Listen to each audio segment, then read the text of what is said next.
Does anyone else like a nice sweaty tournament finals? Because we've got one today. We are casting the grand finals of the Dune Circuit's second open tournament of the year. These players have gotten through their group stages, and we are now to the finals. Who have we got here?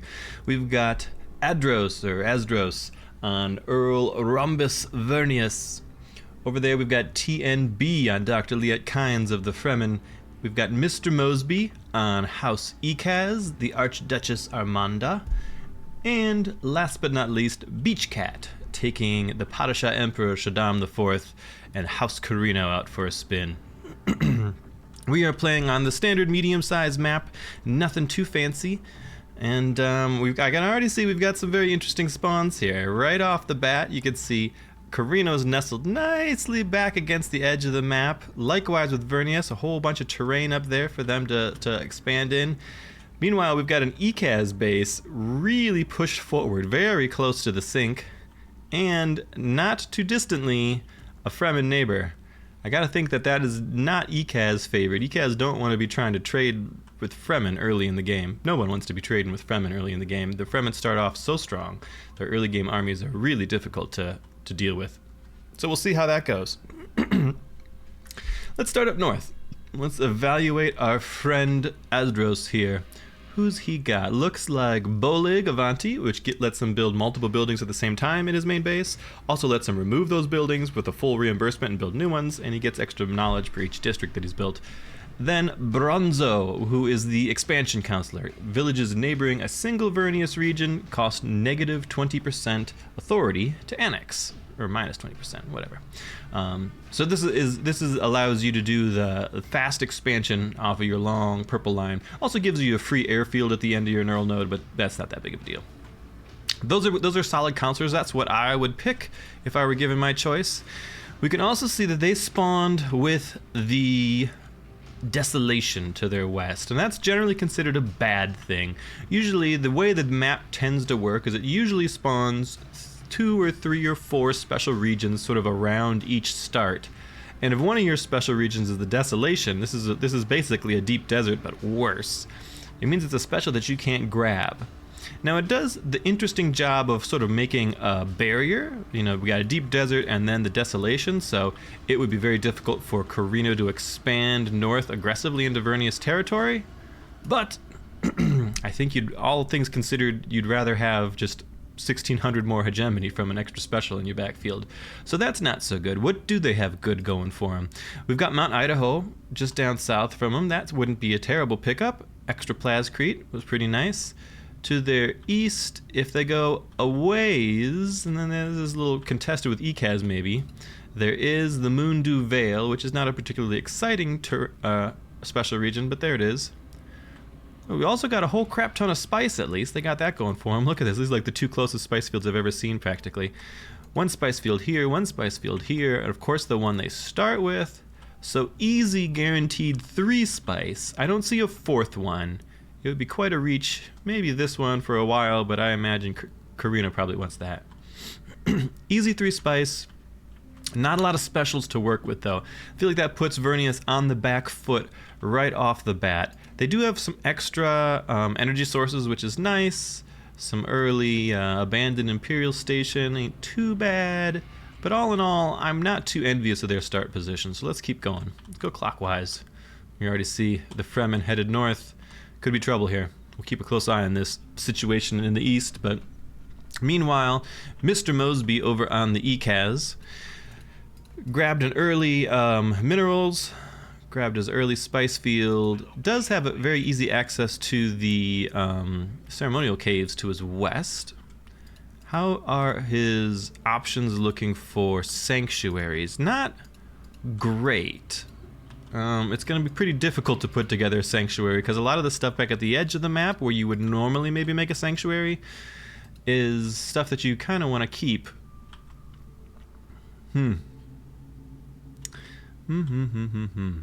Alright. We've got the Imperial Basin, very easy access for them. The we always look at the sink, the polar sink, and we look at where the village on it spawned. And if the village spawned far away from you, that definitely sort of indicates that it's a much more sort of Carino or maybe even Avernius favored kind of polar sink. Just the extra movement to be able to get to your villages and be connected to your own lands just makes it a lot more difficult to handle later on. Over to the east, they do have Sandfall, which is a nice one to have. Tons of energy sources for the ECAS. Also, there's another double, very close, 2 spice fields right behind them. Those should be easy for them to grab and hold. So easy 3 spice. Even if they don't take much territory at all, they got an easy 3 spice. So that's good for them. If they wanted to head up north, this is junk, this is junk, this is junk. This is the only prize up here, the Moondew Vale, and I do think this is a bit more ECAS favored, just sort of the placement of the village. It's not, you know, as far as the crow flies from the main base of foliage, it's not that distant from ECAS, where it's a bit more of a ways from Vernius, but I still see it as sort of contested, so that could go either way. We'll see how the Vernius expansion, or the ECAS expansion goes here. They're in an awkward spot. You don't like your base to be closer to the middle. It just means it's a lot easier for bad guys to walk towards your base and kill it. On the plus side, we got a first Landsred here. Landsred kicking off. Nothing exciting. Research investments, if it passes, and it probably would, likely means that there'll be a bit more economic flavor to the early game. You know, if the plus 50% research speed passes for anything, and also a random smuggler bounty per House Carino. Oh my goodness. So the Imperium changed it to affect a single faction, meaning themselves, and they do have, no, they don't have Gaius. But then the smugglers, who are not even in the game, put their fingers on the scale, and everybody participates in the smuggler bounty, gets a little extra money, and gives a whole bunch of free tech for Carino. Now, I imagine we see Carino probably repurposing their tech tree and grabbing a bunch of econ stuff here, because at 50% discount for tech, you can't afford to pass it up. Anyways, back to our ECAS friends. What else would they be looking to take? Oh, we do have the space wreck down here. That would be really lovely to have, but it's tough with the Fremen there. It's 2 spaces away from the Fremen main base. It's technically kind of 3 villages away from the ECAS base, but the village itself here is a bit more ECAS favored in its placement, but could absolutely be a point of contention. Both the Fremen and the ECAS would love to have that region. Nothing else too particular. Observatory Mountain, another point of contention probably. Again, a very ECAS favored village. It would be super simple to put a missile turret up here and maybe take this and put a missile turret down there and have a nice little bunker that's pretty well defended. But, it all depends on how aggro our Fremen are feeling. And T&B on the Fremen, I've not played a ton with TMB, but I know him as a long time member of the community. Has really been cooking with Fremen for quite a bit, and probably in all likelihood a master. We are, after all, in the grand finals here, so I would expect TMB to know what he's doing. He, however, has quite a bit to work with here. You know, we've got these 2 contested specials that could be between ECAS, could be between Fremen. We've got a energy source to the east. Fremen always love the energy sources. They allow them to get the ceremonial caves up, which give you plus 5% to your military power. A really powerful way to scale the Fremen military into the mid-late game. Right below that, we got another special, the Crescent Ridge. Extra water production on already a 5 wind, and a Fremen wind trap could turn that into a whole ton of water. So that's pretty cool. They got that going for them. Who are they playing? They're playing, oh, I didn't even mention, ECAS are playing Ebo VIP for the Landsred immunity options, and they're playing Mesa ECAS for the masterpiece spam type play. Meanwhile, the Fremen have Jamis and Mother Ramallo. Jamis, the more aggressive counselor, gives you extra power fighting outside your territory, gives you extra authority when you liberate enemy stuff. No problem. We got a lot of back and forth on the spectators here, but ignore that and pay attention to the game. We've got trades going between Ekaz and Vernius. Vernius is accepted. Ekaz is trading with Carino as well. Carino speaks to Vernius. Stuff is flying. Let's see what's going on. Non-aggression between Ekaz and Carino. Non-aggression between Vernius and Ekaz. Okay, so Ekaz is throwing out non-aggression packs. Looks like they might be going for, and I just saw them do this last game, on a very aggressive government playstyle. You want your early non-aggression pacts out, because if you have, for each non-aggression pact that you have with someone, when a Landsred Council starts, you get bonus Landsred standing. And if you want to aggressively pursue the politics, you need your Landsred standing up as fast as possible. Nothing much else to look at right now. Let's continue looking at the Fremen land. So Crescent Ridge here looks real nice for them. If they were to head south, they've got extra spice. So their starting spice, probably an easy second spice, maybe a third spice towards the middle. And then there's this weird sort of no man's land here, because you've got Carino to the west, but Carino doesn't really take a lot of territory. So you could see the Fremen pushing far west and grabbing a lot of stuff. That could happen. More diplomacy popping around. Research agreement comes up between Carino and Ekaz. Research agreement comes up between Ekaz and Vernius. Vernius accepted the trade. The Fremen declined trades with Ekaz.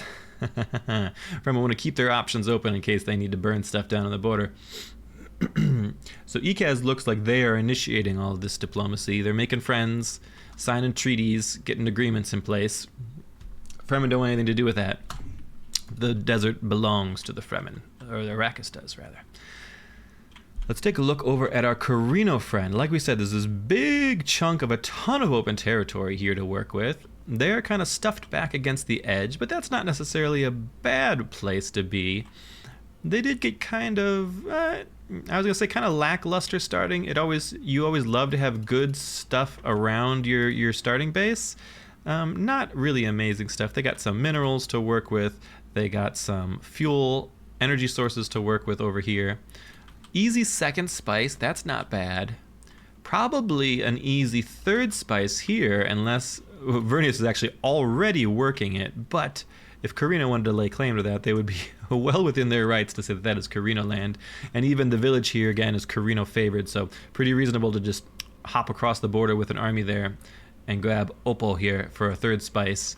Meanwhile, you also have the Well of Riches below that. Well of Riches is the special that gives you 100% more on a processing plant to be able to print out a lot of extra Solari. Meanwhile, we roll on down south, and we've got the vaunted Worm's Nest, plus 25% spice gathered in this special spice field. And with a very favorable little village there, that looks like Carino territory to me. More rare minerals down south. There's a really powerful economic game to be played here. I think you've got almost a no-brainer. Drop your second base right here on Ionim. Maybe burn down this siege, or at least having a base next to it sort of keeps it gentled, as it were. But a second base here allows easy access to grab these two powerful economic specials. Maybe even extra energy source down here if you felt like you needed more. And it just sort of locks down a lot of this territory. I think that's where I would go. Other than that, are there other options to drop? Oh, way down here you've got the White Rift, which is the creme de la creme of Carino territory. Let's talk Landsred real quick, though. Second Landsred comes up. All factions could gain extra hedge if you have special regions. That's very strong. If you've got the specials, it can give you a nice boost up ahead of your rivals. Infrastructure control's good. Ekaz has taken immunity from them to boost their own influence, so we might be seeing Ekaz then pick up the Imperial Audit, since they are way ahead in influence. Though they could grab the infrastructure control as well. That would be a good one. No, they can't, because they withdrew from it, yeah. So Imperial Audit for Ekaz, that lets everybody else sort of fight over the scraps here. I don't know if anyone's picked up specials yet. Any specials on anyone? Yeah, Vernius grabbed one, so they want that to pass for sure. And Fremen certainly could grab specials, but no one else has yet. We are on the long Landsred timer, so people have 5 or 6 minutes to figure out what they want. And there it is. Ekaz picks up the extra Landsred standing.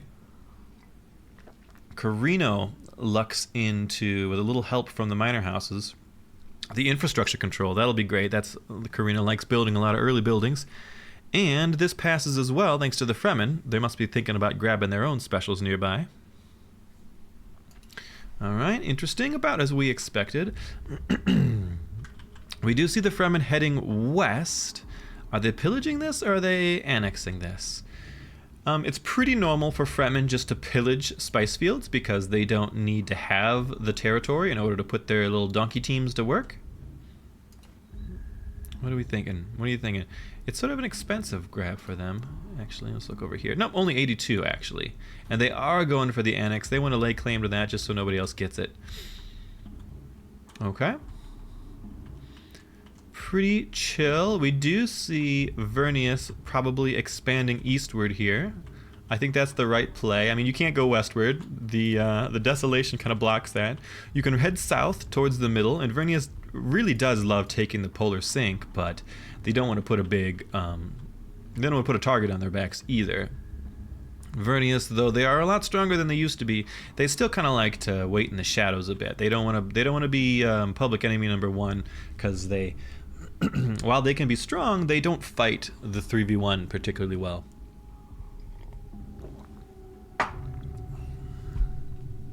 Alright, we see the Fremen moving in to grab the sink. This is pretty common. Fremen very comfortable with early aggression, so they are typically not opposed to putting a... Oh, they're just pillaging, actually. I sort of thought they were going to annex that since they did get the oh, my words are just escaping me. The Landsrad, charter... Not a charter, whatever these are. An issue? A resolution, perhaps? Because the territory contest passed at the behest of the Fremen, and you get paid out extra hegemony for each controlled special region, I thought they would be working to annex special regions. Oh, and they marched up north, and they saw the Ekaz here, and they opted to leave. Do we have peace between the Fremen and the Ekaz? We don't. I don't know why the Fremen didn't just go into that. Maybe they were feeling like supply was a bit tight? It's possible, but I think they could have very easily have taken that pillage. They're coming back down, they're headed home. So no conflict between the Fremen and the Ekaz, though there very easily could have been some. And we do see Vernius heading east. Again, this is the strength of Bronzo here, minus 20% on their annexes. Oh, this is just a pillage, actually. I'm a little surprised, but oh no, that's fine because they're already touching the Mundu Vale, which is what they actually want. So they'll pillage this, and then the line will go down through the Vale. The rest of this is not particularly exciting, so I wouldn't be surprised if they didn't go a lot further than that. Ekaz is doing good there, just cackling. Let's take a look at people's resources. Or rather, spice gain early on.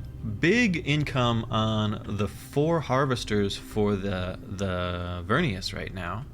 One there, one there, one there, and then one they started with, because they're sitting over here on the one that we thought might have been proper Carino land, but for now they're sucking it up. And there's a really great spice rate too. It's at a 2.2. This scales anything from 1.5 to 2.5. So a 2.2 is, you know, basically good. 70% of the way to maximum.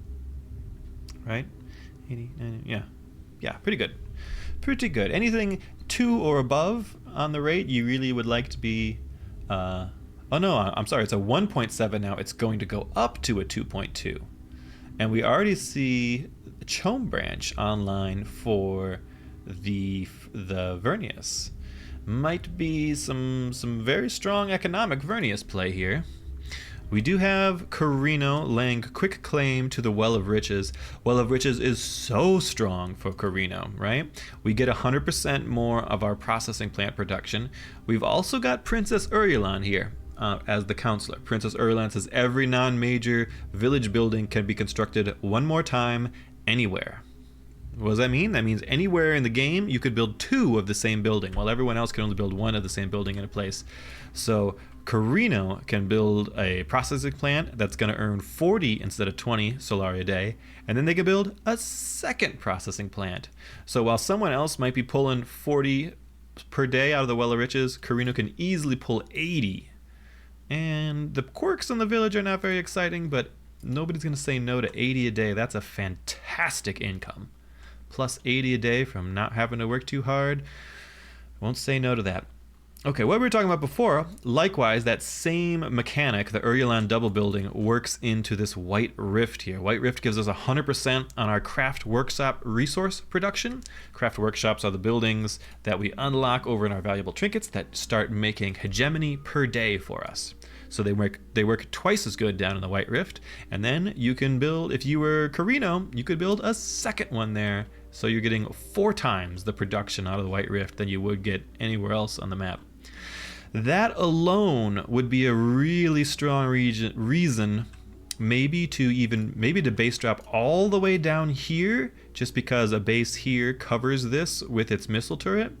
Or if you wanted to be a little more risky, you could base drop right above it here. You wipe out the fuel sources, but that's no big deal. That gives you easy access to controlling the worm nest. It no longer covers your base with its missile launcher, but it will make it cheaper and still pretty reasonable to try and hold. But I gotta think that this territory is also on the Fremen's long-term to-do list here, so that could be inviting some conflict. We'll see. We did have the Fremen come up and grab the Observatory Mountain, which is sort of between them and the Ekaz. Ekaz have headed north. They're pillaging. I'm sort of surprised that they're pillaging a spice field. Typically, you would try to annex your spice fields, but maybe they really need that cash for something. Imperial propaganda is up for extra authority. Fremen would love to have that, but so would just about everyone else, to be honest. This early in the game, month 3, so we're progressing towards the end of the early game, but early in the game, you really love extra authority production. The faster you're able to annex territories, the faster you're able to make them, productive parts of your empire that are paying out your resources. It's all a snowball, right? The faster you get your snowball rolling, the bigger it's going to be compared to your enemy's snowballs. Chom subsidy is no big deal. Nobody cares about that. Scientific Congress is interesting. I would guess most people are probably pretty well redded out. Everybody but Carino, who's been leaning heavily into the more economic side of things. Ekaz over here, also economic.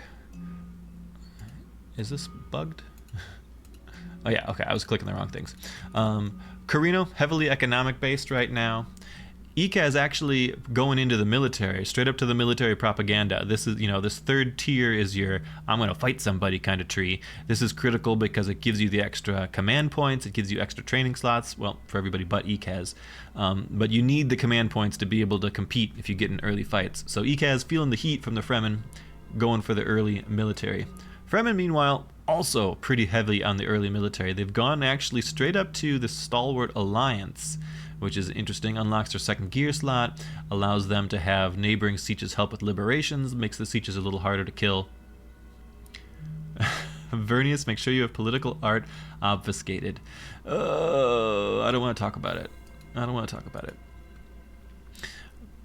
Meanwhile, Vernius over here. Vernius headed straight up to physical wiring. We could have maybe some assassination play.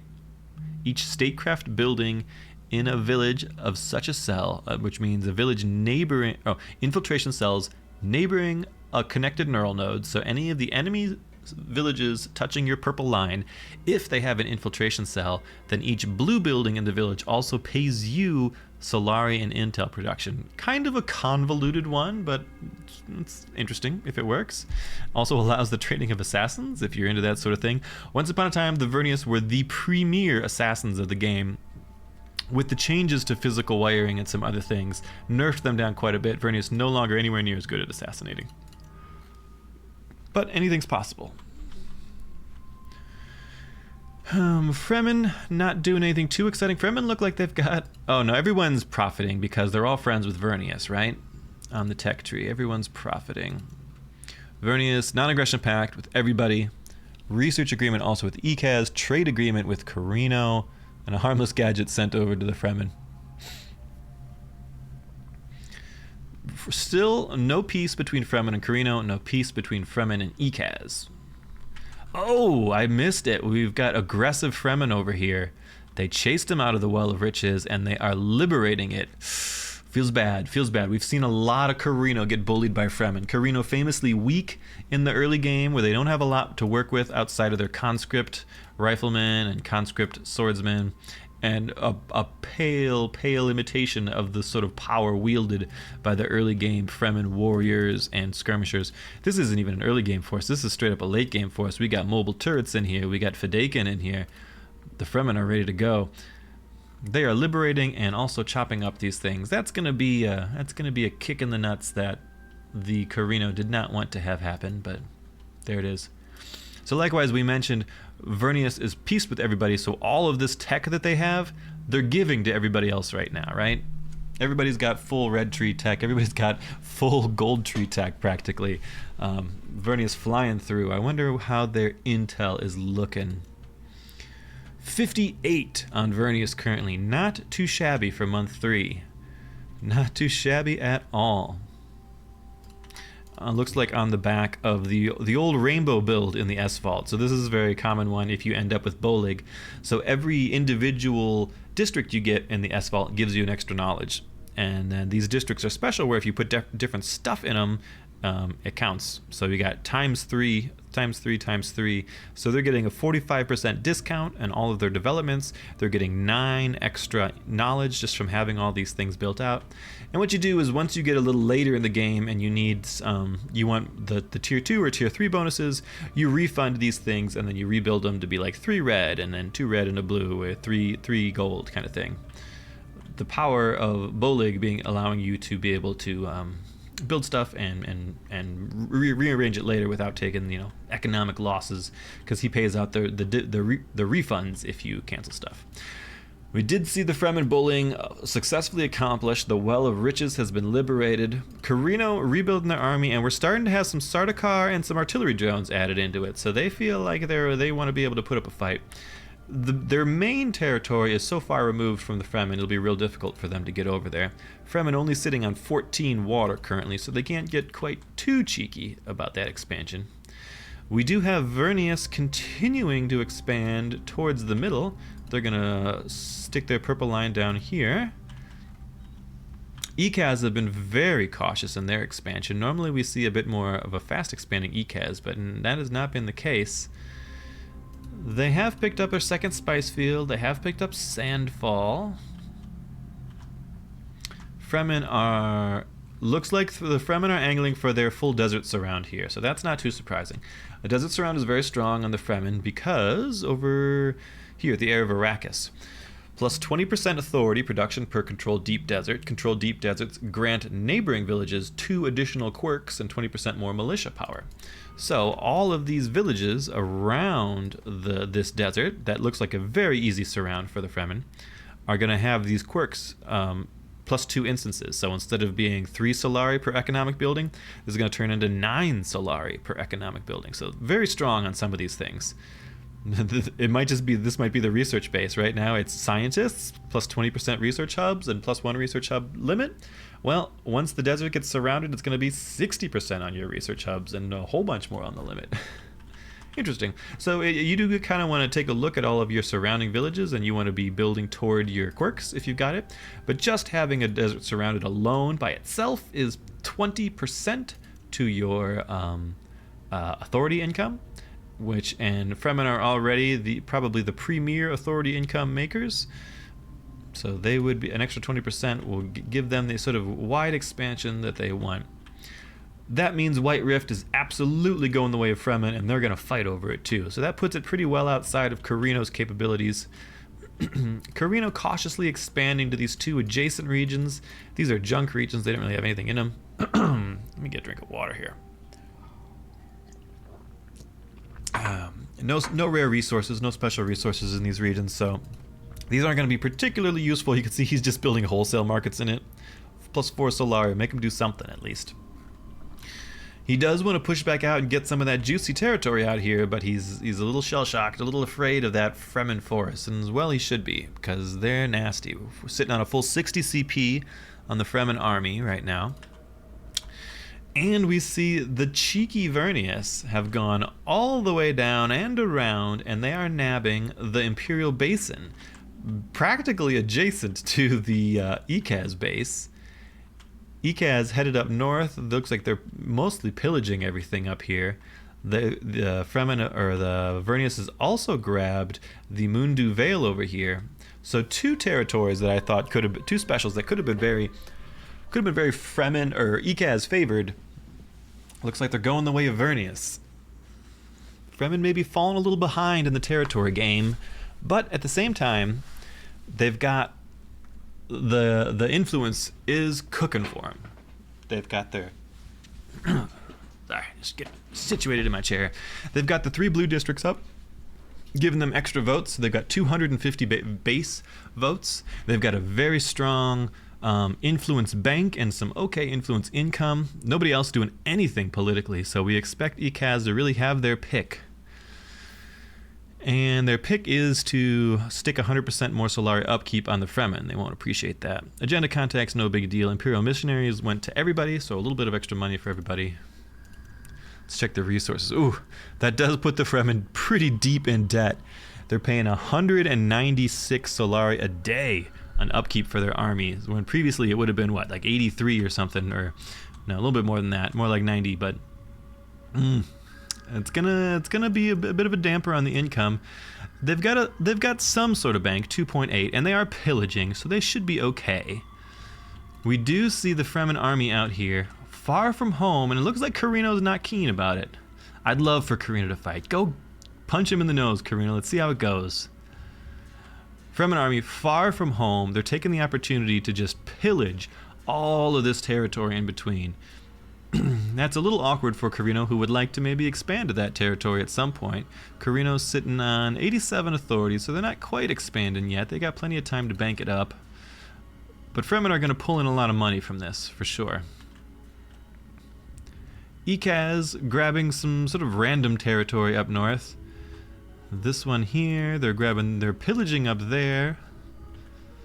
Okay. Fremen are getting a little bit of money, and I imagine they're pretty good on their authority. Next thing they're going to want to do is go back home and make Hama here their base, or yeah, their own village, so that they could finish this deep desert surround. The quicker that gets online, the better. Vernia's just cackling over here after stealing a bunch of territory from Ekaz, and you never quite want to go to war with Vernius, because if you go to war with Vernius, you lose out on all that juicy tech they're giving you, and it is juicy. A fully completed economy tree, basically a fully completed military tree, a whole bunch of green and blue that you kind of want to have anyways.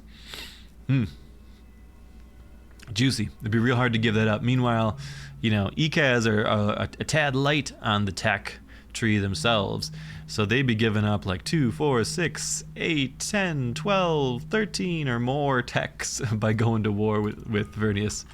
So I imagine just the economics of that is going to keep that a peaceful border, though I'm sure Ekaz is not particularly happy about their position here. They're also got some raiders in the back line causing them grief. If I've got to look at it now, I think I like the position of the Fremen the most. Second most, I like Vernius. Third most, I like close by third, I like Carino. They opted for something of a conservative drop here, right here. Not pretty close to their main base. I'm sort of surprised by that drop, but there we are. It's going to give them full control over the worm nest, at least in 15 days, once it stops being devastated from those Fremen armies. They'll be able to come over here and grab this as well. I would have liked to see the drop right up here, because I think that would have been a little more aggressive. The Fremen probably would have taken it personally, but I think it probably works better. It still is adjacent to both these special regions, allowing them pretty cheap annexes of those. It is very strong defense of the worm nest, if that's what you want to do. Conservative play by Carino, but then again, they've already been kicked and stabbed by the Fremen once, so maybe conservative is the way to go. You always want to be wary of overextending in the early game as Carino, because especially with an aggressive Fremen neighbor, it's real easy to get shoved in a hole and have a hard time getting out of it.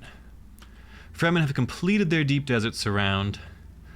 Vernius looks like probably just roaming around and pillaging things. Likewise, Ekaz roaming around and pillaging things.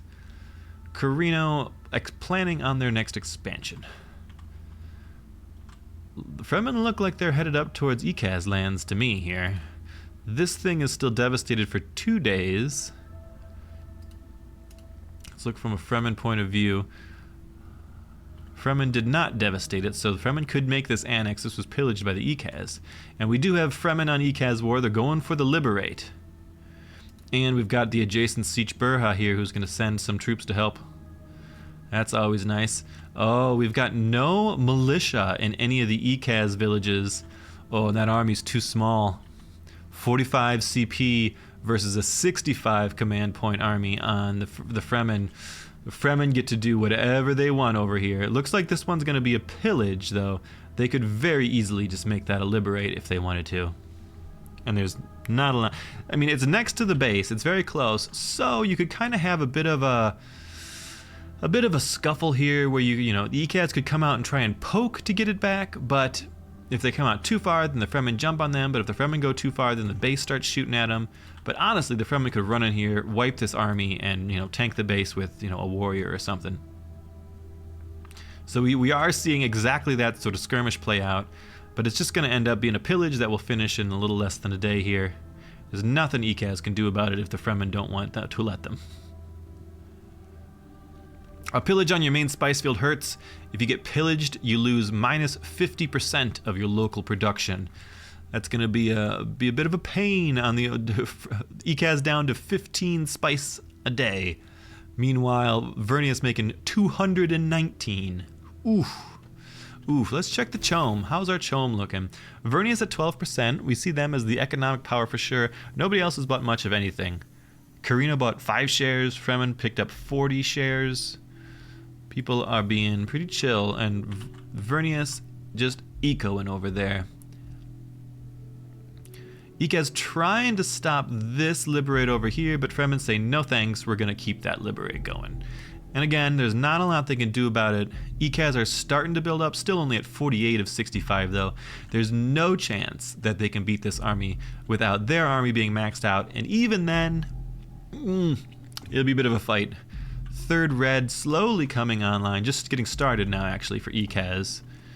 No district bases built up, red districts built up in the Fremen base, but I feel confident that the Fremen probably still take that early army. Oh, we see House Carino stepping onto the political stage. They have gone with the old triple blue with the Emperor's Monument, allowing them to have 150 votes twice. 150 votes twice means now they've got 400 base votes in the council, plus whatever they can put together for influence, which is actually rivaling what the daily influence of Ikaz is. And all of a sudden, it feels like Ikaz's pipe dreams of governorship may be out the window. They might be able to land the judge of the council here, and that would be nice for them because they could probably use access to guards and judges with this Fremen aggression. But I think it's also pretty easy for Carino to argue against it. It looks like Asdros is saying he volunteers as tribute. He could be the judge of the council, and Beachcat seems to agree. Yeah, all right. Everybody works together to make Vernius the judge of the council, since Vernius is not a political threat. Vernius also manages to steal the foreign recruitment, courtesy of the minor houses, and all factions will have slower blue tech. Blue tech usually not considered particularly critical, so that's not that big a deal. Fremen are finally grabbing the space wreck over here that we thought that they might, and finishing up the Liberate on the Ikaz territory. Ikaz is in a tough position here. They were too slow to expand. They lost access to any of the specials that they might have once upon a time have access to. Ooh, let's look at the faction summary. Ikaz only on 8.9. Ikaz on less hegemony than Carino. Whew. Let's go back to that. Where are we at? Carino at the plus 12. Fremen already are craft workshopping it up, right? They saw the White Rift in play, so they said, don't mind if we do, generating 18.4 hegemony per day. White Rift down there, Observatory Mountain there, Space Wreck there. Over here we've got the Crescent Ridge, just a hop, skip, and a jump away. Easy 4, and one of them's a time 2, so sort of a 5 specials cooking. way ahead of anyone else. Nobody else has their craft workshops out yet, right? Nothing there, nothing there. Nope. Okay, Vernius just picked it up, which means that everyone's actually got access to it. Are the Vernius building it? They really ought to be. Okay, they're going up online right now. Craft workshops starting to go up in Vernius territory. Carino have not picked up any of their specials yet, so even if they wanted to, they couldn't build anything yet. It's a very strong lead for the Fremen. Obviously, they're out in a huge lead on just base level of hegemony. Honestly, your base level of hegemony does not count as much as you think it. I mean, it's good to have, but what really matters is how quickly you get your daily hedge being made. Because you can always, sort of eventually catch up by taking the territory around you, which puts you more or less at parity with other players, unless there's a big mismatch for some reason, like the Fremen, the Vernius have stolen all of your lands before you got there. But the important thing is getting out quick and starting to cook that daily hegemony, because this is hedge that can't be taken away from you, right? Anyone could come in and liberate this town and all of a sudden you're 600 down, or anyone could come in and liberate this special and all of a sudden you're 1600 down. But the daily hedge that you've been cooking all game long, nobody can ever take that from you. So getting out there early allows you to be a contender in the end game. And joining it late means that you're going to have no chance, because you're just going to have this baseline of being way, way behind everyone else if you don't get it online. So this is not an ECAS hedge game by any way, shape, or form. They have no chance at hedge. Still might be able to pull out some sort of government shenanigans. And stranger things have happened, really, along all lines. We do see, what is this? Carino and Vernius have some diplomacy going on. We see Vernius and Carino. Imperial mandate. Carino gave Vernius some Sardaukar, just for funsies. Political agreement, so they're trading some extra influence. Trade agreement, so they're juicing up each other's economies as well. Very interesting. And we did get a non-aggression pact between Fremen and Carino as well. So currently it is just Fremen versus ECAS. And we can see Vernius is no longer non-aggression pact with Fremen. Did that happen recently? Maybe a little while ago. So the reason that you see that is because Vernius don't feel like they're under threat by the Fremen, and they think the Fremen are doing well, so they don't want to be giving them their free technology. So you cancel your non-aggression pact, so you're no longer trading your technology with them, forcing the Fremen to make do with what they've got. But honestly, the Fremen have kind of got everything they want already. Big, juicy red tree, all the goodies. They'd like these extra goodies in the green tree. But that's really all you care about is the Fremen. You need Sand Brotherhood for the Bazaar, and then you need red and green stuff. And you're all good. Fremen got what they need. They're not going to be hurting too much by the loss of some of that extra econ tech. They're actually running in the red. Money is still tight for the Fremen, so they're getting out here to do a pillage, I imagine, to get back in the green here. Money is very tight for the ECAS as well. Do we got a bad spice rate? 1.9, which is slightly bad. Oh, ECAS still rocking the plus 15 spice daily. They are expecting to meet their contract. The Spicing Guild taking pity on their meager income here and giving them a very, very low contract to fill. The contract that you are expected to pay, the amount that you owe the Spacing Guild, scales up with how much your daily hedge is at the start of the next round of spice. So it's a little bit of a catch-up mechanic if someone's making a gargantuan amount of spice, like the Vernius, for example. They have a much higher spice contract that they have to pay than everybody else. Oh, we see Carino now making even more than Vernius, 297. Whew, that's cooking. They did get their Worm Rift online here. Finally, one craft workshop going up for them.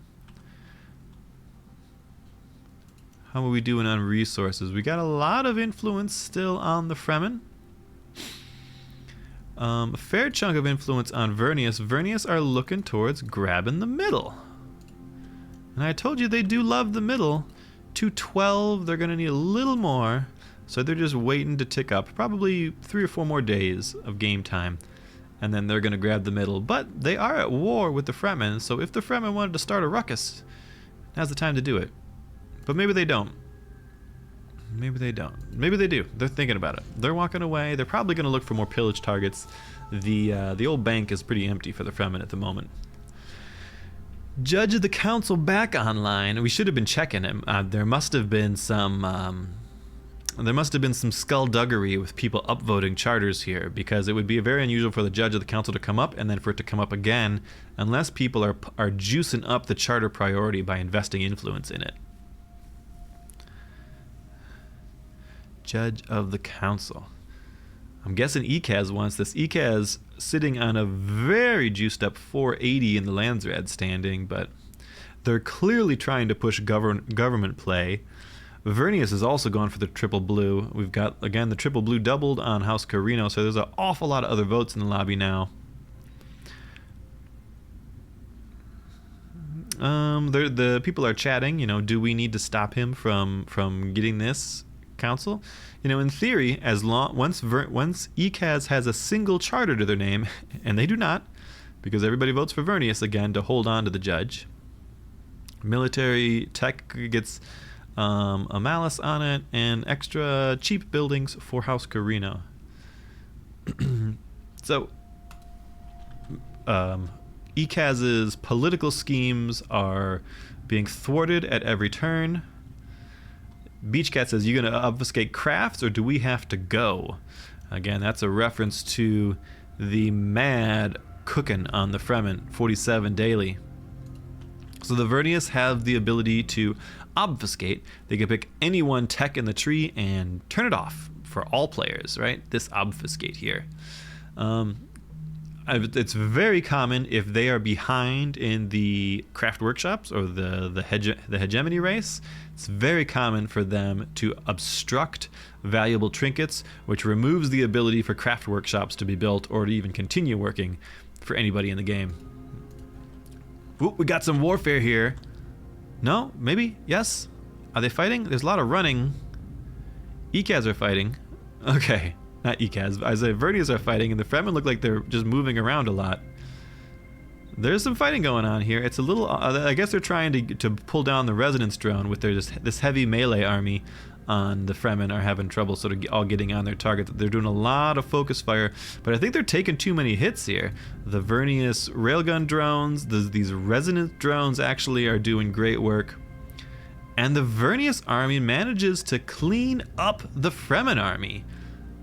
And they're going to see if they can get on Othame. He's running. He's headed into the desert, which is good for him.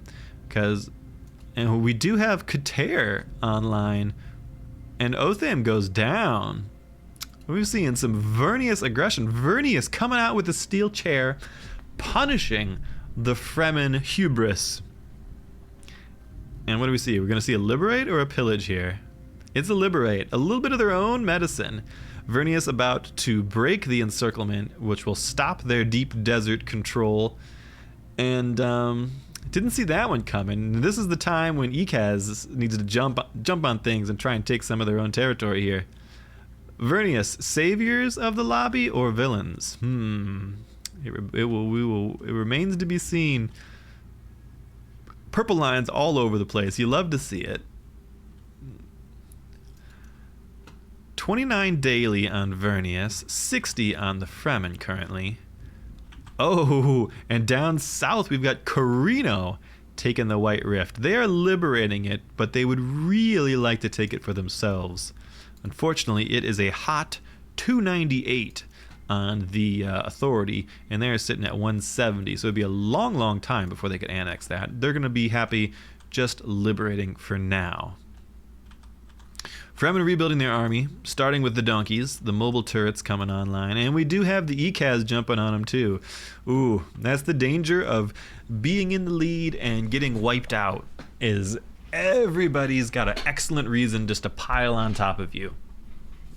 An excellent reason, why wouldn't Ekaz use this opportunity to go burn down or pillage or take some Fremen land? Why wouldn't Carino get a little bit of revenge and also, critically, remove the White Rift from play here, which is making so much hedge per day? It just takes one little mistake, and then the tables can turn. I'm a little surprised that this is a pillage, not an annex, but there we are.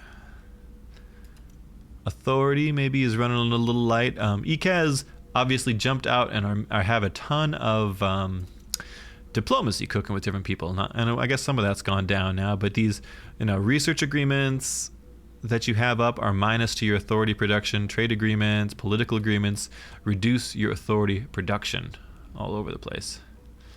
Looks like, so he's pillaged this Fremen land and he's come back in to destroy the buildings too, because he decides he doesn't want there to be craft workshops. Fremen just taking it on the chin, not much else they could do. Rebuilding. Let's check the manpower out. I think it ought to be in resources. Oh yeah, not enough manpower. 23 daily for the Fremen.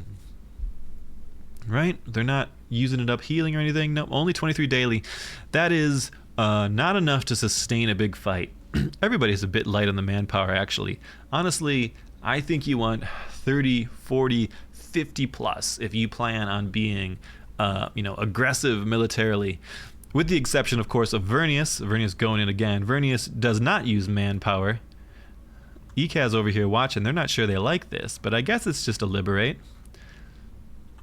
I love this Vernius aggression though. Ooh, I love to see some Vernius success, and they are really grabbing the game by its horns and riding on through.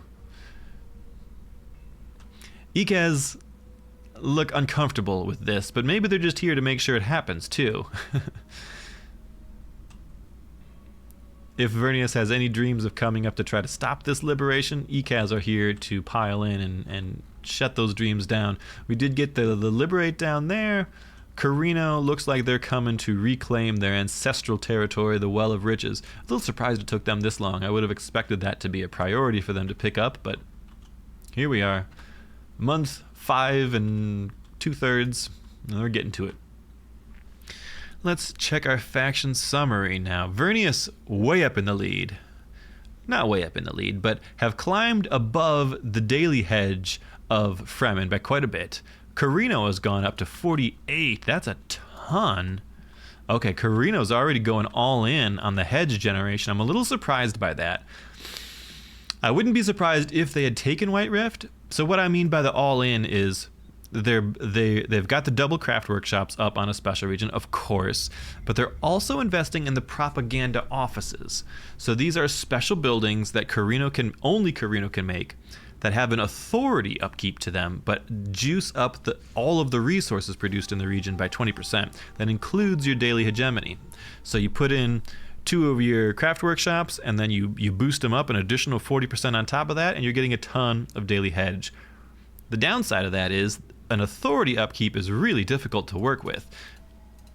If we see what Carino's making 7 authority a day, if you trade off 2 or 3 of that, suddenly you're trading away your future, right? Your future is the ability to go out and take and annex any more land. So by committing to the propaganda offices, you're saying, okay, I'm not really going to get any more territory than what I've already got. We're just going to count on these craft workshops to cook on through to victory. I feel like that might be a little premature. I think there's a lot of territory that you could very, very easily take here that you might still kind of want to take. At the very least, maybe if you could get a good stranglehold on the White Rift, take White Rift, take the territory behind it, put a bunch of missile turrets here, and then this would be absolutely go all in on juicing up the White Rift. That would be a winning strategy. This feels like maybe a halfway point, maybe a little too early to switch into the propaganda offices, but what do I know? I'm a little rusty myself. Maybe it is time. Landsrat Council is online. Diplomatic Congress puts truces up. That would be sort of interesting. I'm not sure who that benefits the most at this point. I guess it would benefit the Fremen because they've got something being liberated. Ekaz gets it. Eye of the Council goes the way of Carino. Interesting. There's everyone still working together to keep things out of Ekaz's hands. Ekaz didn't even spend their just banking up that influence, and they have a massive stockpile, up to 986 possible. But without these early charters going their way, it's going to be real tough to turn that into any sort of meaningful results. Finally, a sale incentive goes through. No benefits to CHOAM ownership. How are we looking on the CHOAM? 23% on Vernius. The only one who's bought anything has been Carino, picked up an extra 50, 60 shares. No, 80 shares. But it's really been all Carino, or all Vernius in the CHOAM market. But they've been, 23%'s not too aggressive. They've been pretty reasonable about it. They are making 700 a day, but Carino also now making almost that much a day. Finally, and they don't even have their powerhouse Well of Riches online yet. Oh, Well of Riches actually would have been the better. Oh, maybe not. I was gonna say would have been the better choice for the double propaganda office, but the double propaganda office giving an extra 40% of spice in the worm nest is probably still a perfectly reasonable thing to do there. Vernius retreated back to the center territory here, the Polar Sink. ECAS hanging out, doing their stuff.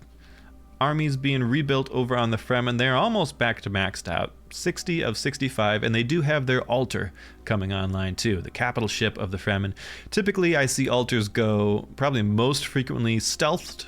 They get stealthy and they make the armies around them stealthy. You just lean into that stealth gameplay.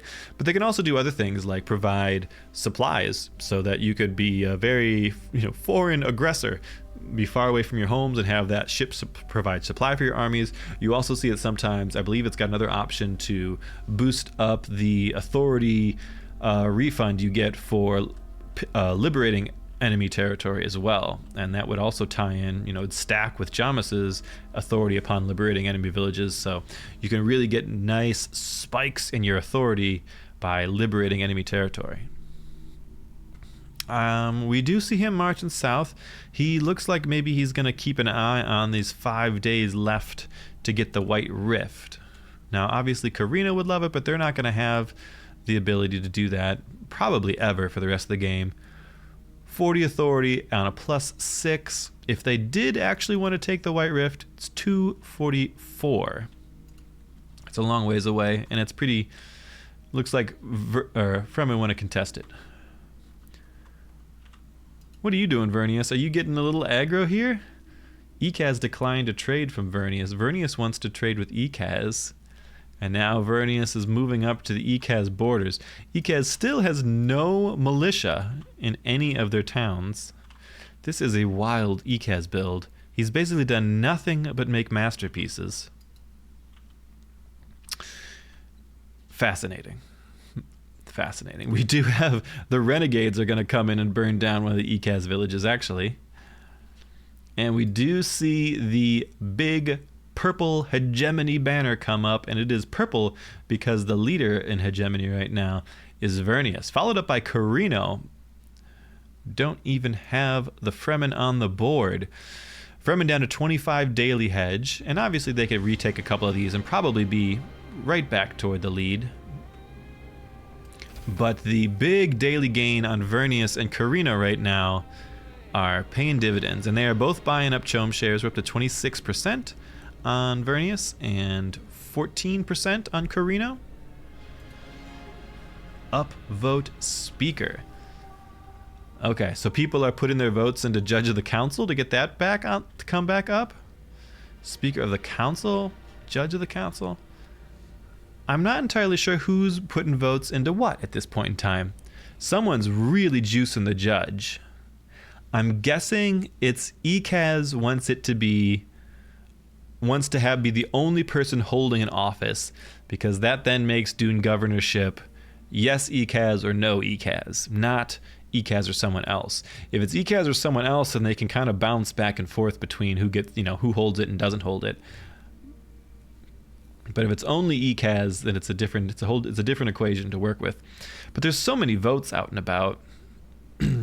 Carino doesn't have the same influence that ECAS does, but they've got a very similar influence income. So as soon as ECAS blows their load here on securing something that they want, then they're going to have a really difficult time or a long build-up before they're able to, grab the next thing they want. 19 a day is not a ton of influence, especially when their cap is over 1,000.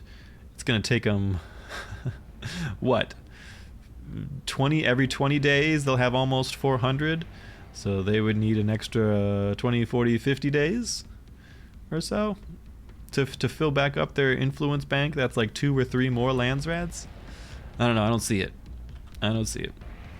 We do have the ECAS coming in here, looking like they might want to be able to grab this. Can they do it? Cannot be targeted. No, they got 3 more days before they could take Alab down here with the Observatory Mountain. Fremen up here, looking to cause trouble, but what we've got is Vernius jumping on it and pillaging this village first. And by pillaging it, it puts it in the devastated status for 19 more days, can't be targeted by an attack, which is going to, prevent the Fremen from reestablishing their deserts around here. They were thinking about it, but they backed off at the last second there. They're instead headed back down, making sure that the White Rift stays safe. That craft workshop is critical to them remaining in the running here. We can see they're making 47 a day now with that online. That at least gives them pretty much parity with Vernius. Carino a little bit ahead of that, but with a lot less territory of their own. And you are leading. Oh, we see Vernius and Fremen talking smack about each other in the general chat about the Mountain Dew. Judge of the Council back online again, and I think this one could be ECAS's if they want it, and they might as well. If not now, when? They are maxed out on their influence. They can't even store anymore. Vernius very low, Fremen very low on their influence. Carino's got a lot to work with, but if everyone puts everything together, 400, 650, 7, 8, 9... no, I think it's ECAS's to lock down here. It's more math than I want to do out loud in my head, but it's pretty close, but I think ECAS has got it, if they want it. And they should, right? What else are you doing? Why are you even here, then, Mr. Mosby? If you're not going for the governmental play. There it is. All in on the Judge of the Council for the ECAS. They are now eligible for the governorship. They're the only ones eligible for the governorship. But we've already got 90 votes on the speaker, so we could very easily see that come online, and other people, and Carino might get it, right? It's because ECAS is not going to be able to generate enough influence to sway that, right? Their influence gain is not good enough. Vernius just marching around, swinging the big purple thing around, feeling good about themselves. They are marching up on Observatory Mountain. ECAS were thinking about it, but they kind of forgot, and they headed out east. Does Vernius want it, or is he just walking? He's just walking. Okay. He's just walking. Carino grabbing, just sort of grabbing this little empty territory in between, putting missiles in it because he expects trouble. Up here, looking good. If you got propaganda offices down here, you might as well build one up here. Is my thought. There's no other specials in play for Carino. The White Rift is the only thing even potentially reasonable. Or, if they wanted to post up on Vernius here, I could see Carino taking the sink even. But I don't think they want to fight with Vernius yet.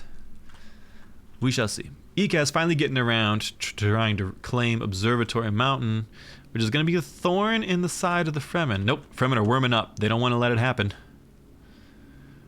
Stealthed, they've wormed right up next to it. They're marching up. ECAS see them, and we're fighting. This is a very heavy musketeer force, and I think the Fremen are going to tear it to pieces. They got a good engage on the back line.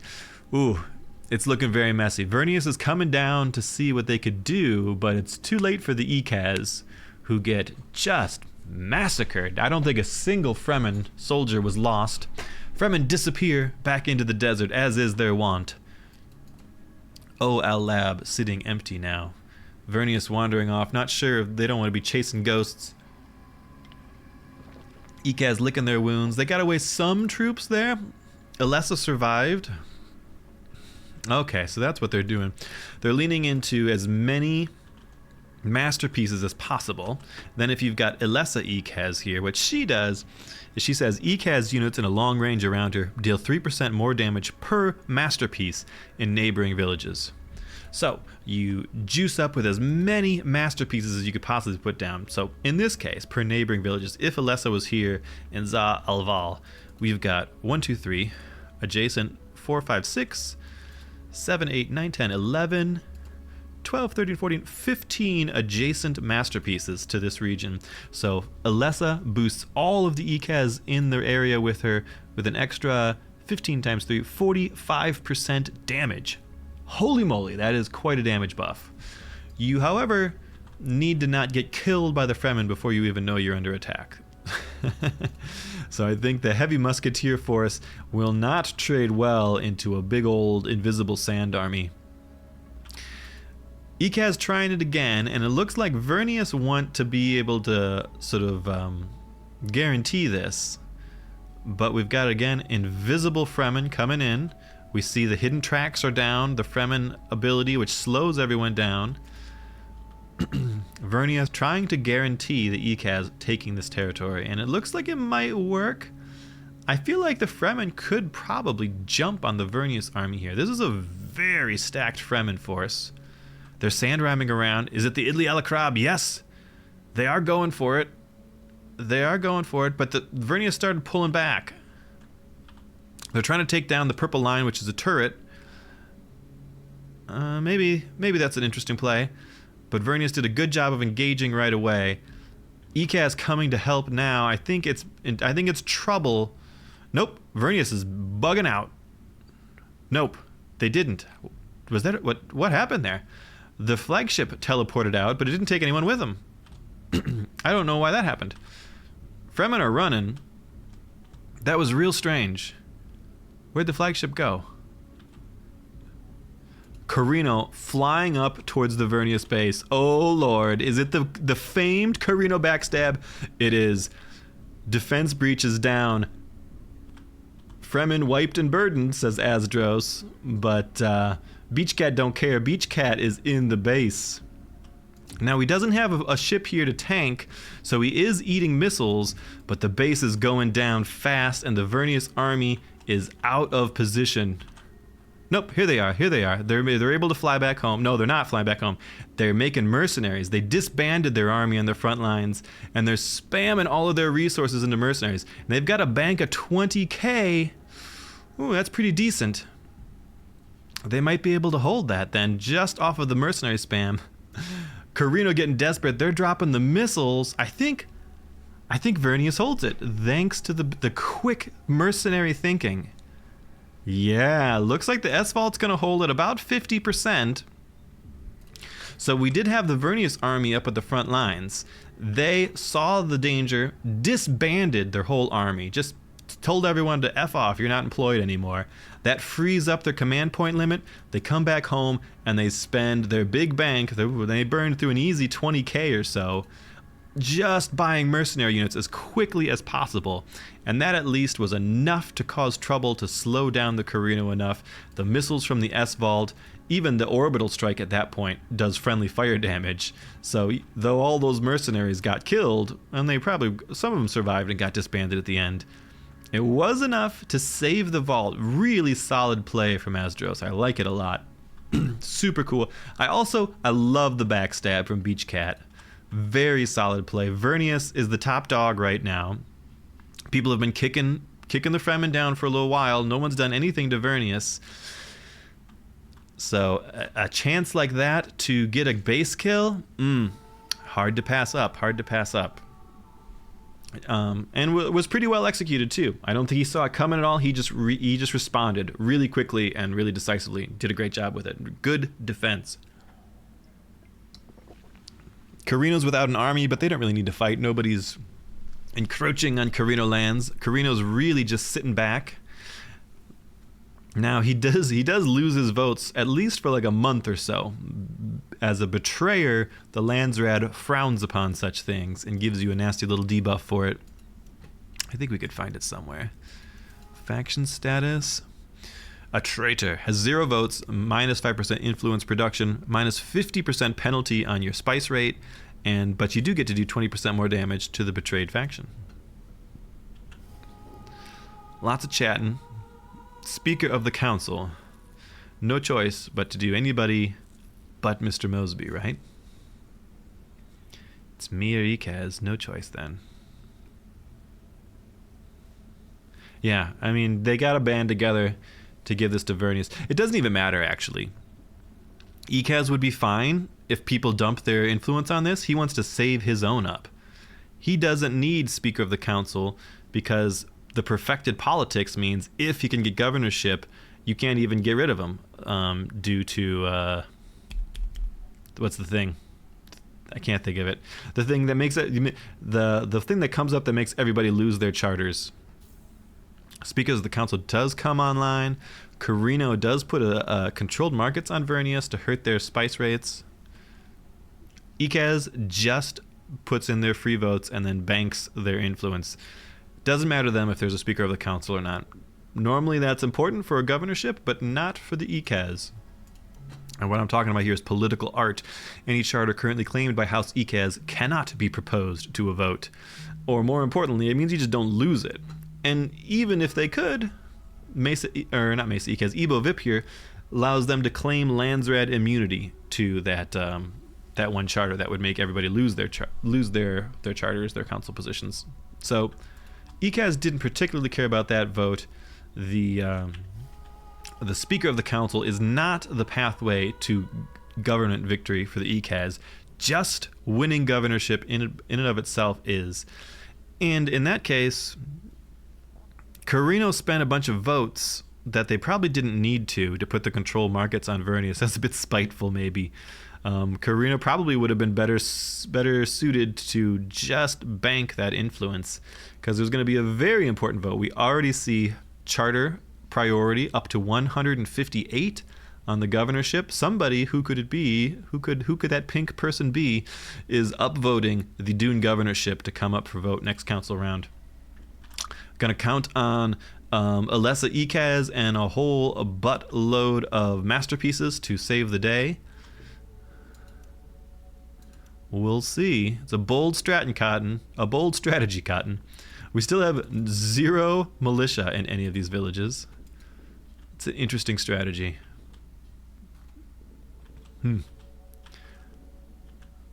Fremen jockeying for position up here, causing trouble. Maybe they were fighting the renegade base and then got chased off. Carino maybe came up here. Somebody was fighting the renegade base.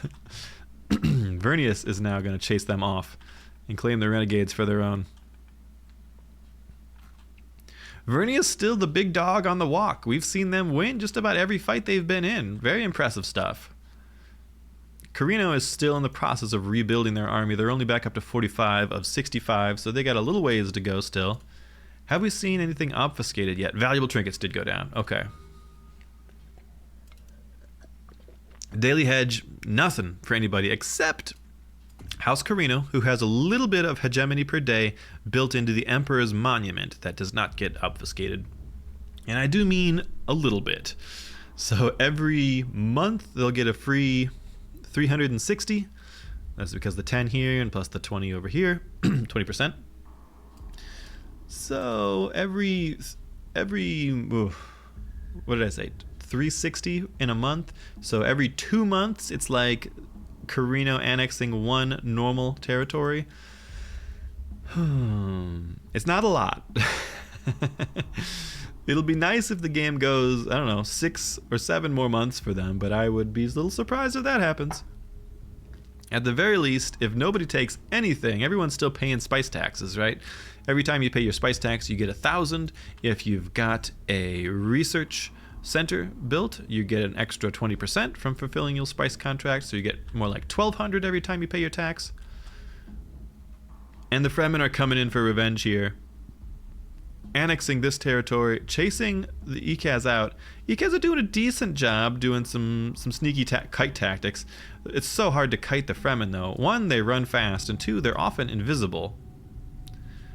Okay, they pick out 1 warrior there. all the Fremen got to do is decide that they want to go all in, and then they wipe out this Ekaz army. The trouble is they lose a lot doing that, and boom, Vernius riding to the rescue of their Ekaz friends. Ekaz are not their friends, but the Fremen are their enemies, and that's close enough to friendship in the Dune universe. Vernius also has everything at once from Ekaz. It's taken all of the good Ekaz territory. So an Ekaz Fremen struggle to the death here is all beneficial for Vernius. Vernius is actually leaving, which is allowing the Fremen to be a little more aggressive here. Pretty solid play still on the Ekaz here. They're doing a decent job defending those, and they kind of got the upper hand finally. They got enough picks with this huge musketeer force that the Fremen gotta fall back now. They're fleeing. And we got a hidden back door from Vernius on the altar, forcing it to stay still, allowing the Ekaz to pick it off. Ooh, more savvy Vernius play. I like that. Ooh, that one was dirty. That one was greasy. Greasy. Oh, I'd be raging. I'd be slightly raging if I was Fremen right now. They've had a pretty good start, and they're just catching a lot of flack from the lobby. Meanwhile, Vernius getting pretty much everything they want. They didn't exactly want to lose 50% off of their main base. That doesn't feel good. We've already got the 2 bases down from Carino, though, so there's not like a base drop in the backfield and then a dead Vernius. They would need to be careful about that in case there was ever a kill on the Fremen for some reason, right? So, House Carino, are they at war with anybody right now? Carino's still at war with Vernius currently. If somehow they were at war with the Fremen for X amount of days, then we could even look at that. House Carino, where's your faction summary? Yeah. Destroying the main base of a faction in conflict with House Carino for more than 50 days gives a second use of main base deployment. I don't think that's in the cards, but stranger things have happened. Did we just lose a bunch in a worm strike here, maybe? There's a thumper over here, and there's only a very small handful of Carino guys. I think Carino might have eaten, or a worm might have eaten Carino, rather. We have I love the extremely cheeky Fremen harvesting party up here, stealing some spice from the Ekaz. The council is choosing the agenda, and I gotta tell you, I think it's a governorship vote. However, there is just not enough in the Ekaz bucket yet. Remember I said their influence was too low, and it still is. Their max influence is huge, right? They could hold 1066, but 16 a day, meanwhile 15 a day and more votes on Carino means Carino can just pace them up to their 600 bucket at least. All House Carino has to do is save their influence, and they can basically deny Ekaz governorship for the next 2 or 3 or maybe more.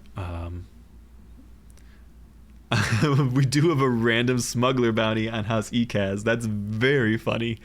So if you took the risk of putting a couple votes on House Ekaz, the smugglers will pay you out for it. Hilarious. War of Assassins. Fremen Descent is passed. All factions will suffer military unit Solari upkeep, and also a free Fremen rebellion. People are talking like, hey, we are opposing this, right? Right? How much did you oppose it? They're asking each other. My free votes. Yeah, okay. So as long as Vernius puts in their free votes, they're fine. It does fail, as expected. Oh, I'm surprised that Carino put in their extra votes. What are you doing, Carino? Carino put in a bunch of votes to make the labor rights pass. That's unusual to me. And they put in a lot of extra votes to make the governorship fail. Now, the trouble is, they've zeroed out their influence bank. Between them and Vernius, they'll probably still be okay to keep Ekaz out of it for 1 more month. But no longer do you have that 2 or 3 month. War again on the front lines. The Fremen doing the same thing. Ekaz coming out to do the same thing. Vernius working hard to go back home and deal with all the rebellions. Nope, looks like Fremen are backing off. The Elessa Musketeer Blob have taught them some manners. Not a ton of manners, but like a little bit. They're still pillaging over in Splintered Rock. They're still heading up to pillage in Tabta. And again, because there is 0 militia in every one of these Ekaz villages, several of which are under the Fremen rebellions right now, it would be real easy to run an invisible infiltrator right into any of the villages and pillage them, just like he's doing right over here. That's why you gotta build militia in your villages, guys. What is going on? Why are there so many Carino people being eaten by worms? Still only 49. I think he's having manpower problems at this point. Yeah, there's basically no manpower income on Ekaz. Very low, and they've emptied their bank on Carino. Fremen are sitting on a full bank of manpower at least, because they haven't had any big losses in a long time. Vernius has manpower, but that doesn't matter. What matters to Vernius is money power, and they've got a small bank, but a really great income. Not quite as much as Carino, though. Is there any movement in the Chome market? Carino has basically caught up to Vernius in it. 24% on House Carino, 28% on House Vernius. At one point, it was like 22 and 14.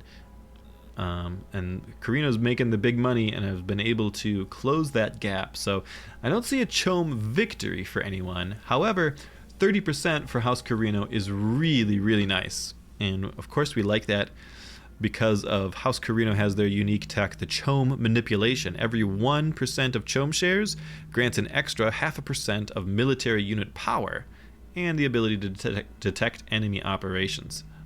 So if you've got 30% here, you're getting plus 15% power on your military, and just by having 30%, you get the Chome majority share, or the Chome board member, plus 15% on your military power. So it's a big old boost to military effectiveness if House Carino could get up to like 30%. Anything's good, but the 30% is great. Vernius, however, 25.7 on the hegemony meter. Looking pretty good. The trouble is, they're going to catch some hate real soon here. 25.7 is absolutely danger zone. Other people should know this. We see an Ekaz army up top. I'm certain they're going to go for a Mountain Dew Vale over here. We do see there is a Fremen altar slowly making their way north. Are the Fremen then going to worm up under their altar to get up on something up here maybe? Maybe. Maybe. We've got a lot of missile turrets. We got military bases. We got airfields everywhere. Really, really impressed with the Azdros's play here. Ekaz pull the trigger, and they head over into Vernius lands. Vernius immediately fly their armies over, and we're going to fight. This is not a good engagement. Ekaz have all their backline available here. Vernius are going to be able to jump on it and clear out a bunch of these musketeers. Yep, it's a bit of a slow reaction from Mr. Mosby. He's got to sort of rework his front lines now. He's taken some losses. I think it's a pretty heavily Vernius favored fight. We do see the heals go down. Vernius is not sure about it. They're starting to get beaten up a little bit here, and the EMP goes down, making it probably back Ekaz favored. Oh, I know why Vernius is leaving, because the Fremen are going for the base race or the base rush. They are on the S vault. It is already at 50%. It's already got a defense breaches on it. Vernius gets back in time, but they're in big trouble. They took some losses from the Ekaz in the east. The Fremen might just be able to clean them up. And we've got House Carino in for the coup de grace. Oh, Vernius are cleaning up the Fremen are cleaning up the Vernius army. They're running low on supplies, but with Carino showing up here, that's going to do it. We're starting to see the mercenaries come down, but not the same bank. They're out of money now. There's no more mercenary money. That's a dead Vernius. Oh, they flew too close to the sun. It's really difficult to play any sort of aggression or even aggressive defense when you've got a 50% base. That feels bad. GG Vernius. Azdros, playing like an absolute champ, drew a little bit too much aggro from the lobby. Now, that was... Who got that last kill? House Vernius was defeated by the Fremen. Okay, so the Fremen killed Vernius, not Carino. So Carino did not get the last hit on that base. I'd expect they will not get that free, their own free base drop. They do, however, manage to get the Kronos up and send everybody home in a shuttle before they die of lack of water. So they got that going for them. Suddenly we have a 3-polar game, and in that, there is a very interesting... House Ikaz now has just a fight against House Carino for votes. House Carino actually is doing just fine on influence. They got a whole bunch of influence back there somehow. I don't know if maybe they were sitting on a lot of house gifts back at their base or what. I don't know where all that influence came from, but they got it. Another lands grab coming up. There's still the ability to deny the governorship, so it's not happening yet. Beach Cat says AFK bathroom break. All right, we've had a base kill. You love to see it. I love to see it. Nothing's better than a base kill, except when it's someone other, especially when it's not my base being killed. Fremen sitting at 23.4. Okay, so what does this power vacuum look like? We already talked about it a little bit. Once a player is removed from the game, it really throws everything for a loop. Things can be very, very different from here on out. We do have 400 authority in the bank for Carino. And while they did go onto the double propaganda... Oh, they even got rid of it, actually. They left with only one propaganda office down here. No propaganda offices up here. So they pulled back a little bit on the propaganda offices. I was criticizing him earlier about investing in it pretty early, right? And crushing his own authority income. So he's pulled back on that a little bit. And now he will have the authority maybe to go and annex another special off of the former Vernius regions. Dune governorship is up, but the majority of the votes are sitting with House Carino. So Carino plus Fremen should easily be able to shut down this governorship. Excuse me, we'll see how long. Fremen, of course, would love to expand, but the trouble is, with it being the person as far away from them as possible, it's not as easy for them to expand. The distance from your main base influences the cost in authority for things to annex. So while there is a whole lot of free territory up here, it's expensive for Fremen to work with. It's a little expensive for Carino to work with, but they could very easily pick up Mount Idaho here, I think. The other choice territories, of course, the two in the middle. Polar Sink is free now. Imperial Basin is free. Ikaz starting to grab some of the stuff up top. I still don't think that they're a contender. They're only at 16k on the hegemony. It is a long time away for Ikaz, and Ikaz also are lacking in just sort of the economy to be able to compete for stuff. I think there's not enough manpower if people wants to go all in on fighting them. There's not enough money to even pay the bills right now. I think it's still either a Carino or a Fremen game, with the caveat that the Ikaz are trying their best to weasel their way into a governorship. I think if they do get governorship, I think they die. The Ikaz were, whether they know it or not, relying an awful lot on the strength of, or at least the threat of Vernius coming in to help fight the Fremen armies. I think in a straight-up fight, Ikaz are in a huge amount of trouble if the Fremen want to go in on them. Not least because just from an attritional aspect of it, right? If we go back and look at the resources, 31 a day manpower for the Fremen on a 600 bank, 8 a day manpower for the Ikaz on a 39 bank, right? If the Fremen run in and they lose their whole army and the Ikaz lose half their army, that's a win for the Fremen because they can just remake a new army and the Ikaz cannot. We'll see. We'll see if maybe he's able to... I was going to say, we'll see if maybe he can diversify his economy, but nope. It's masterpieces. All masterpieces all day in the new terrain, new territories. The masterpieces will contribute to his maximum available influence, so that's something. Still, all of his eggs in the governor basket, hoping it breaks his way. It is, of course, rejected by everyone voting pretty heavily against him. That is to be expected, so he just sat on his, and now he's finally gotten to the point where his influence bank has gotten ahead of everybody else's. So, next Landsrad, 17 days from now, we could expect to see an Ikaz governor And 30 days from that, if they somehow survive by some miracle, we could expect to see an ECAS governor victory. But again, I don't think, if there's some concerted aggression, I don't think they can hold off even the Fremen, and certainly not the Fremen and the Carino if the Carino wants to jump in. Carino with the Kronos flagship. Where is it at? Where is it at? There it is. It's hanging out over here right now because he does indeed want to come up and pick up Mount Idaho, but he's got to wait for the 2 more days for the Devastated to fall off of it. It would be very easy, once ECAS looks like they're a threat to win the game, Fremen just start causing trouble on the front lines. ECAS will have to skirmish with them to try to keep terrain. And as soon as Carino shows up with the Kronos, which can work as a... the Kronos special ability is it lands and it allows you to use it as an airfield to fly to it. You fly the Kronos over here, boom, you fly the whole Carino army up here, and ECAS will fold like a cheap table before the might of the Fremen and the Carino armies. That's what I got on my bingo card.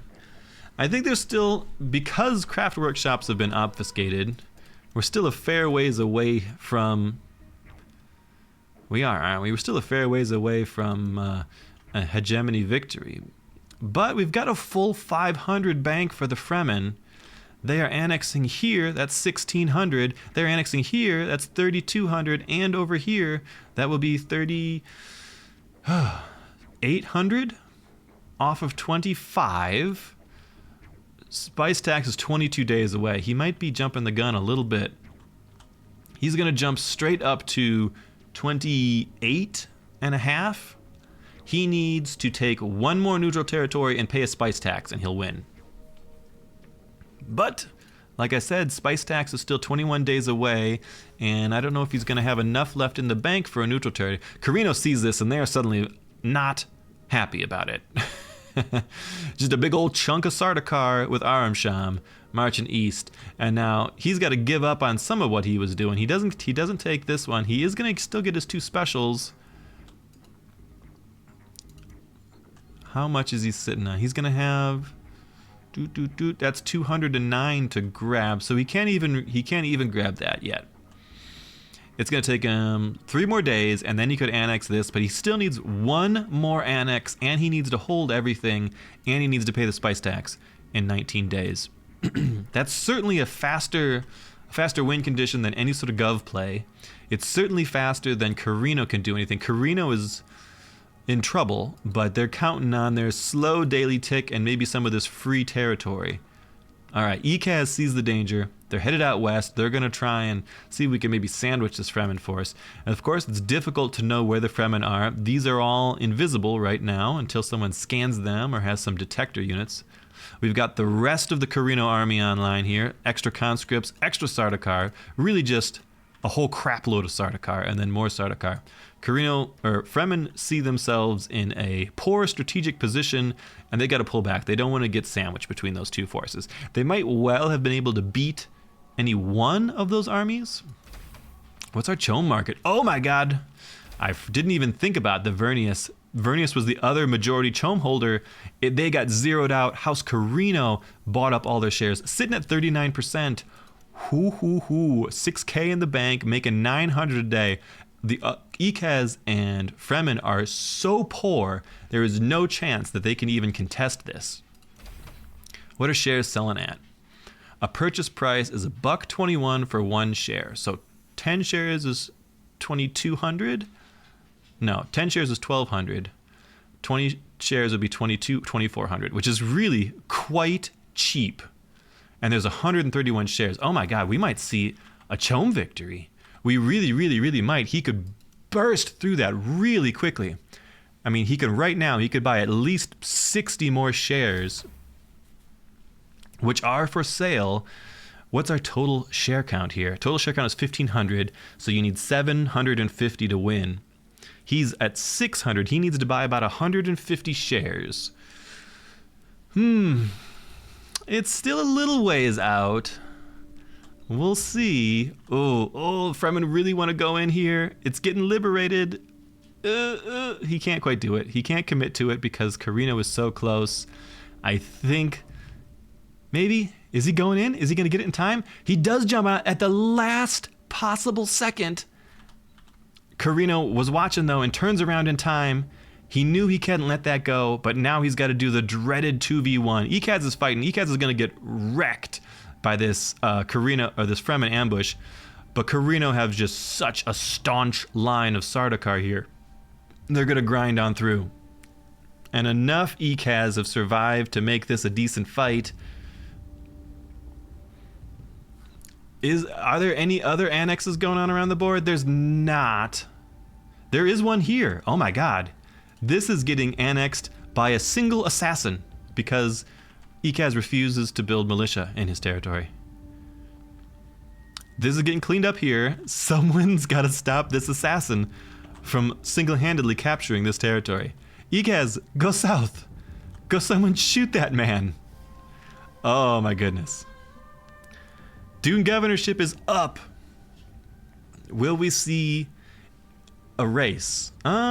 Actually, Carino's done a good job making influence again, and I think Carino and Fremen together can still deny Mr. Mosby the governorship, and the game will almost certainly be decided within the next, within the next 30 days plus another Lands Red cycle on it. So I think Ekaz got a bit of a boost there. Did they maybe sell shares? Did they have shares to sell? Is that what happened? It's possible. So Ekaz could have done... No, they don't have that option because they have political art instead. I'm not sure where they get their influence from. There was a little boost. They might have pulled in something. It's really close. 700, 820-ish votes for Ekaz. This is 700 plus another 200. Yeah, I think the Fremen, if the Fremen dump all their influence in on the no, and House Carino dumps all their influence in, it still denies Ekaz. And I think by losing out for another month, there's no chance. Because the Dark Horse, House Carino, I think can chome to victory before that happens. It's really important that someone goes and kills that lone assassin capping that territory, though. If someone doesn't get that, okay. Oh, what? Ekaz got 100 minor houses voted for them, and it was enough to swing it. The minor houses have chosen Ekaz to be the governor. Okay, well, that's a horse of a different color. Ekaz finally marching south. There's a pause, because shit is crazy right now. Carino got to start buying. The time is tight, my man. 39%. The prices are cratering. They're so low. So low. They're low and going down. Resources are 13k in the bank. That's pretty good. 500 a day. What's our spice rate? It's bad now for 9 more days. We'll get quite a bit better next round. Hoo boy. In 9 days, we're also paying spice tax, which is going to put the Fremen at 29.3-ish. However, they are getting double decapped, though. And with 9 days left, yeah, so these decaps, these liberates, will finish before the spice tax is paid, which ought to be enough to kick... Oh, we had Beachcat disconnect and reconnect. Okay. Which ought to be enough to kick Fremen out of hegemony. You got to start buying now. Start buying your chome, though. There's no point in being coy anymore, Carino. Now is the time. Now is the time, because you just killed all of the Fremen armies, so you're not base racing against the Ekaz right now. Ekaz, we can see, picked up a bunch of Lands Red guards. There's the chome going. All right, 41% chome on Carino. 28k hedge on the Fremen, but they're about to have a real bad time. Or maybe not, because there is only one musketeer here, and there's an assassin coming. Oh, you got to keep guys on this. Oh, my God. Oh, the assassin kills the Ekaz, saving that territory. This one, however, is still going to be pretty bad for him. He pulled up to 20. Oh my gosh. He would win on the spice tax in 6 days. He got so close. He annexed something in the east. Over here, a warrior took something, I think. Spice tax would win it for him, basically. Maybe not. I think he would be like 100 short, a little less. But it's not going to matter because Carino wisely kept more than a single guy. ECA's going back out to rectify their mistake. Beach Cat looking solid here. Carino jumps on it to buy themselves time. I don't think it's enough, though. They're trying to hold out 4 days still for the spice tax. Nope. A bold move. And they're doing everything they could to buy any extra time, but nope. The decap goes through. Hegemony drops back down. 48% on Carino. It's a Carino Chome victory, ladies and gentlemen. Oh, 49%? No, that got purchased up. What are they at? They only need 20 more shares. 20 more shares does it. Resources, 600 a day. Looking good. It's an easy peasy Carino Chome victory on the back of a dead Vernius, making them all of their stock returns to the market, crashing the Chome price. Meanwhile, a Carino with a very powerful economy off of the back of Well of Riches and the Worm Nest, able to buy up all those Vernius shares and sneak into the lead when people weren't really watching it, I think. Or even if they were. ECA's economy is and has always been in shambles. Fremen economy has been built for war, not for money. Nobody's got any money to contest it. Fremen are deep in the red right now. ECA's making $20 a day, $600 a day currently for the Carinos. They're at exactly 50% now and haven't won. Do you need 51%? You shouldn't. 50% should win. There's 50%. That's weird. What the fuck? I'm at 50%. I know. Buy 5 more. You can do it anyways. You've got that. You got that extra wiggle space. GG to Beach Cat. House Carino with a very solid economic victory after a lot of dynamic play here, there, and everywhere. The Fremen came out swinging. They got kicked back down. They came back out and took what they could. Vernius stomping around, looking very strong, but got a horrible weakness by that early backstab from Carino, which didn't work all the way, but set the stage for the later game base snipe.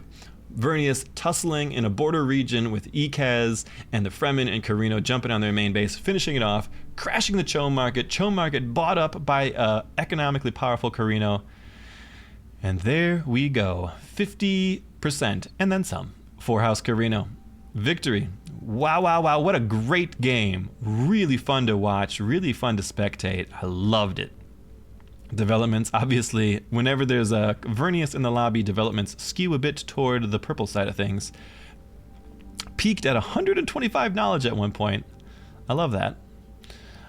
Economy, Vernius was really the most. Vernius economy peaked at 2,000 a day at one point. Way more, double than what Carino had. Carino eventually got up there quite a bit, though. Vernius, this would have been when they spent really their money on rebuilding their army and purchasing all of those mercenaries. Really crashed their stocks. They were sitting at 37k and then whoom, within a month's time down to 0. Here we see smartly Carino. So Carino planned for it. They saved up their bank, and then right about there, right there when Vernius dies, Carino unloads and picks up all of their shares off the Chome market, and they jump straight from 24% up to like 38, 39%. And people maybe weren't watching because they sit at 39% for almost a month's time, and then boom, pull the trigger right when the governorship comes up, and it's easy peasy Carino squeezy. Great game. Really, really good. Regions, hegemony, sieges, not much to see there. The ECAS strategy was almost sound. They were getting there eventually. Their influence production was just so low, and they didn't really have the economy to do anything else about it. They were so all in on the masterpiece play that they just didn't have any money. They didn't have any manpower. They didn't have enough territory to really offer the extra influence gains that they needed. Because while they had a huge potential stockpile of influence, it took them so long to fill it up, and they were able to be sort of thwarted again and again by Carino with the double blue, triple blue, the double 3-district blue bonus. Military in and out. We have a big devastation here of the Fremen getting killed, and they rebuild back up quickly, and the Ecas are killed, and then the Vernius are killed, and the Carino are killed, and boom, boom, boom. Lots of death and destruction all around. You love to see it. Wow. Great game. That's the grand finals, folks. Dune Circuit, the second open tournament. Typically they run 4 open tournaments a year, and the finalists of each of those tournaments get to participate in the final one, the Invitational, in which case I think there was some money on the line for this, maybe $100, and then the Invitational is even a slightly bigger prize pool, something like that. Anyway, GG to Beach Cat. Fun game, lots of entertainment. It was a fun cast. I hope you guys liked watching. We should have been there ourselves, but it wasn't meant to be. Oh well. GG, and I'll catch you guys for the next one. Thanks for watching.